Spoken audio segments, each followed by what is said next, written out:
Hello and welcome to a brand new episode of Coffee in a Boardroom at CEPTES. I'm your host Charu and we are back again in our boardroom. Today, we have with us our very own CEO and founder, Mr. Priyaranjan Panigrahi. And today we are talking about a very important topic, which is MSP. Not only Salesforce MSP, but entire tech stack, how it is different from Salesforce and whatnot. Hello PR, welcome to the show. Thank you, Charu. So PR, today we are talking about Salesforce MSP.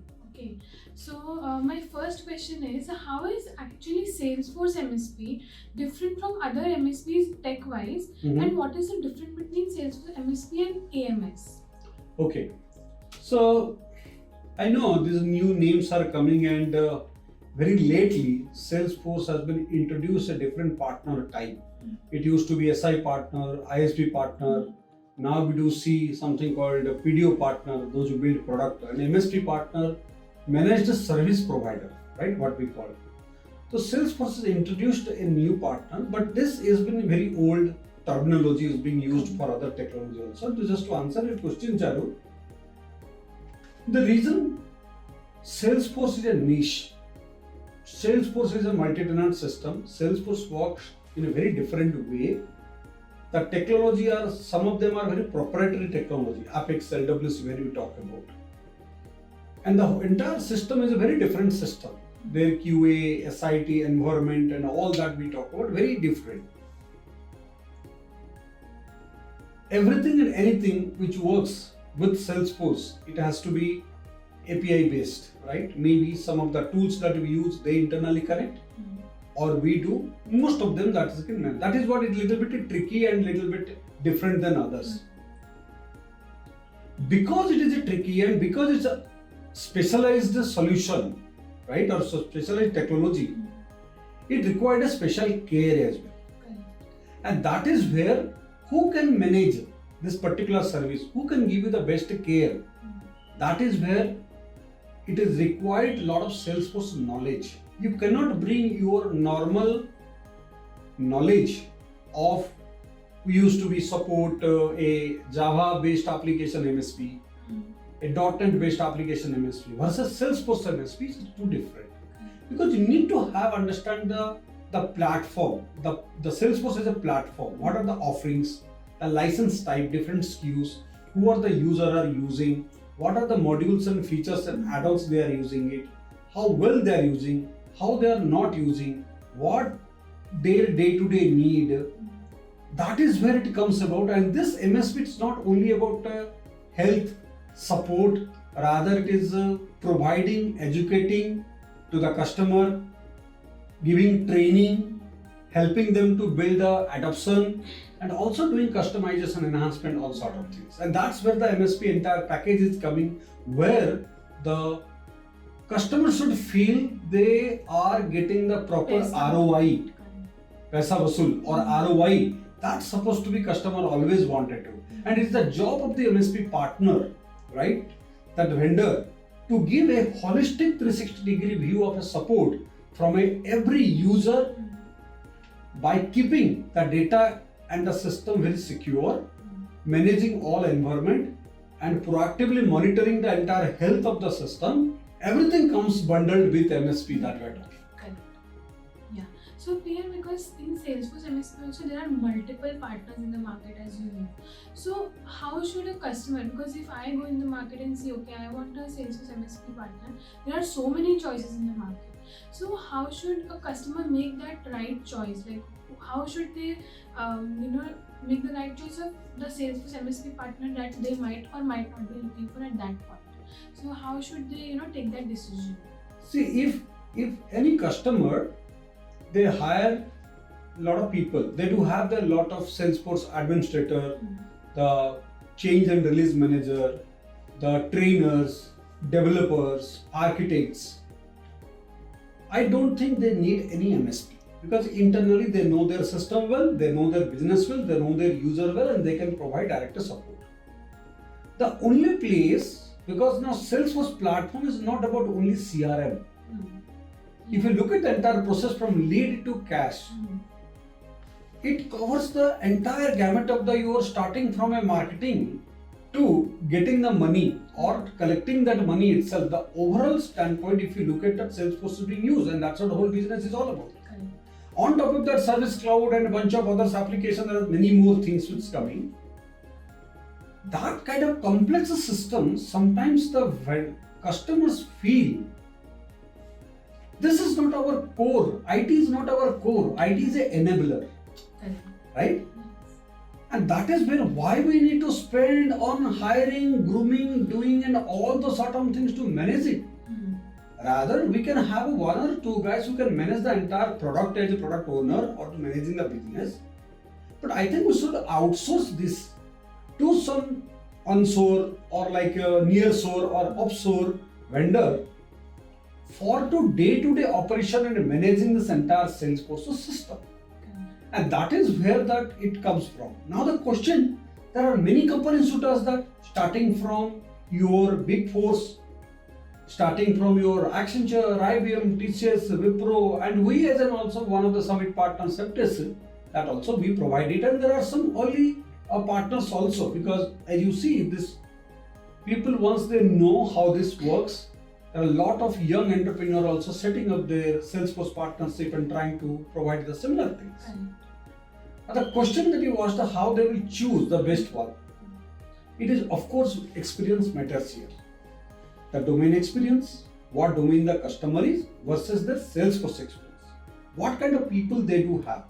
How much, based on that, how much customization. If they have done a simple vanilla CRM implementation, they might not need so much of a good team to do that one. No customization, nothing, simple one. But if they have a CPQ implementation, ERP integration, getting the code, DocuSign with signing a doc system, lot of commission calculations, having a lot of other things when you CTI calling facility, lot of customization which is done. In those cases, a complex system that every customer want, any problem happen, my end user or my user, say CRM user are the typically sales, service and marketing users, right? They should not have any outages, right? They're supposed to get a priority services. And that is where the SLA based service of this MSA that has been given outsourced to somebody, and that comes with who brings what value to the table. As a MSP partner, if you'll ask me, I'm not sure about others, how they provide it, because everybody has the resources. And these are the same resources are moving out from one company to other company. But it is not the resources who are selecting them that who would be the best MSP partner. It is their expertise, it is their experience, it is their customers' past kind of work, the domain expertise, the architects, your change and release management, how you take care of a data, what kind of technical debt that you can reduce, what kind of new technology which comes, let's say data cloud, Agentforce comes, how you can suggest and do that one.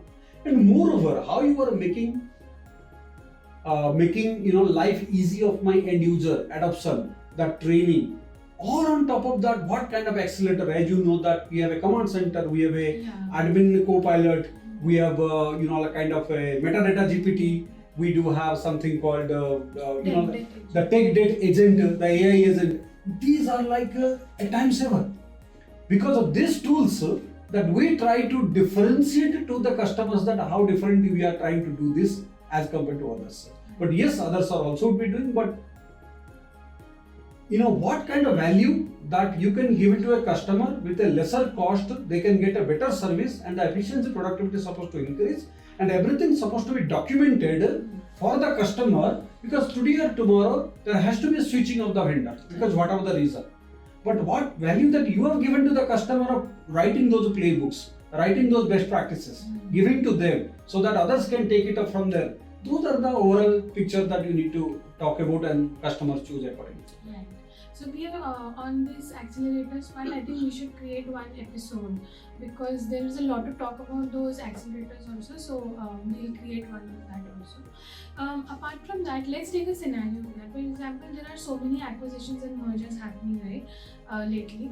So, for example, the company who is acquiring is also using Salesforce, and the company who is getting acquired is also using Salesforce. So, in this scenario, how is an MSP partner influential or helpful in such a scenario? Very good question, and this is what we are getting off late many requests actually, as we are growing and getting the bigger logos and to work on that one. And of course, these bigger logos means they do have a lot of money is not a problem, and that's where they organically or inorganically growing by acquiring other companies. When they acquire any other companies, there is a most likely they are also using a CRM system like Salesforce. Now the challenge comes how you can multiple org you are going to consolidate, right? Sometimes, and when a demerger happens, also how to split it again. Right. But when you are consolidate, when you consolidate, that's the biggest problem is that that could be a different sales process. There's a different SKUs and products and services would be selling differently. They have a different market tactics on the marketing campaign and journey. They are running it differently. So now the two companies need to merge it to a single IT stack because else it takes a lot of time for a company to put the similar set of people another batch for another company. So it's a cost to do that. It's nothing wrong in that to running to parallel system. But no company would imagine that where I'm going to log my CRM activity, where my customers are going to be. Nobody wanted to create any more silo. Yeah. And that is the reason they wanted to merge and going to make it a single CRM system, entire customer 360 degree going to. Even they can take some AI, BI, data decisions in the future. So your single system can help you to connect with that one. So now this is where that as you're talking about acquisition and merger, wherever it happens, when they do have, as a company, what we do, maybe most of them are doing in the similar way or better way or whatever the other way. But what we take care, we understand the processes of the sales process. We do a lot of workshops with them. We understand their as-is system, the current landscape. We merge and we created a feasibility study and get a document properly with a 4 to 6 weeks of completely feasibility study and the discovery. Based on that one, we submit to the CXO that what is our plan, how we want to take it. Then you give a time stamp or the milestone basis or phase-wise approach, because existing make sure the business has to be continued. Nobody has to wait on that one, right? The business has to be continued, but slowly you need to start planning it to move it out. So there is a lot of data migration will come in the picture. A lot of integrations, the systems, that system, this system should come. A lot of adoption required because those guys who are using their old CRM, though the screens are same, but the sales methodology process are going to be different. Maybe they were using some other, let's say, CEPTES CPQ. Here you are using Velocity CPQ or Salesforce CPQ. Maybe there is some customized module of commission calculation. Here you have another. So someday you are going to consolidate every small application, every small module, every small methodology, processes also one. And then overall you need to run through a Salesforce landscape which is aligning to the vision of whatever the Salesforce new things are coming up, you need to align with that. That is where it is a tricky, it is a very complex because a fresh greenfield implementation to a CRM versus to combining this both is a tough job to get, and because a lot of data also need to come from that one, a lot of business stakeholders need to get approval into that one. With that one, the good part is that the amount of time that we have done, we have created our own playbook right now. So it is easy for us to apply from that one, tick those boxes, create those tasks. You have scripts, you have automation scripts that you have written. So most of the times we reduce the 30-40% of time for the customer for this because we have already done that. Yeah. That's what it helped us to do this. So coming from the data and AI part of things, right? Yeah, because as we all know, because data and AI is everywhere. So when it comes to MSP, like for example, I am having a business and I am having a current vendor for say CEPTES. Now I want to have data and AI part of things also in my Salesforce instance or in general also. So do I go to another vendor or do I ask my current vendor to do all those things? So is it only support or is it the innovation part as well? Okay, so very good question. Typically, if I go with the definition of MSP, the innovation does not come the part of that. Okay. But the way we present, as you're talking about how to be differentiate with that one. So we take care of multiple pillars of MSP that we're talking, right? One is your actual running the business, the run support what we call, which is L2, L3 support and taking care of health of the system into that one. Another one is a change something, which is not a big implementation or big development work, rather doing something like small enhancement, customization, one integration, some migrations, some replication, all that. That's another part. Then the security aspect of it, data, system, who access what not, that is a separate part of it. User adoption part of it, and then the fourth and like an innovation part. In this innovation part, this data and AI is something that we try to do that one. Now, like there is no standardization set by neither Salesforce nor by any company. It is every company can write their own playbook, own proposals or own offerings. They can package it within the MSP offerings. Okay. What we do, all our tools, accelerators, and also as an innovation packet, right? That also we do that, and that would comes with a couple of agents that we provide and to create for customers if they are willing to transform through this new agent force technology, right? And then the data cloud, we connect the first two connector as a part of the MSP. We connect with them, we show them into that one. Then we train them, we educate them how consumption pricing model works as compared to subscription pricing model. How you can plan it out your budget or expectation, or the how can you get a control of your cost or expenses in a consumption pricing model, which is much more important for a CFO point of view. This is what we are getting it a day-to-day call.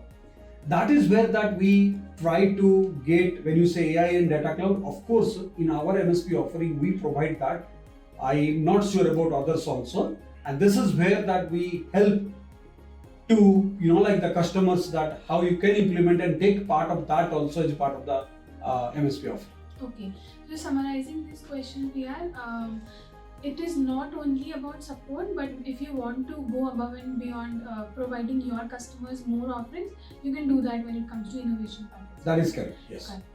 So PR, that is the time we have for today. Thank you so much for joining. This discussion was very good, and staying in a Salesforce environment, we all should understand the meaning of MSP, how it is different from other technologies and whatnot. Thank you, Charu. It was lovely sitting here. And to the listeners, thank you so much for tuning in to Coffee No Boardroom and Centris. Be sure to tune in the next time as well for such happening and techie conversations. Until then, this is your host Charu signing off. See you on the flip side.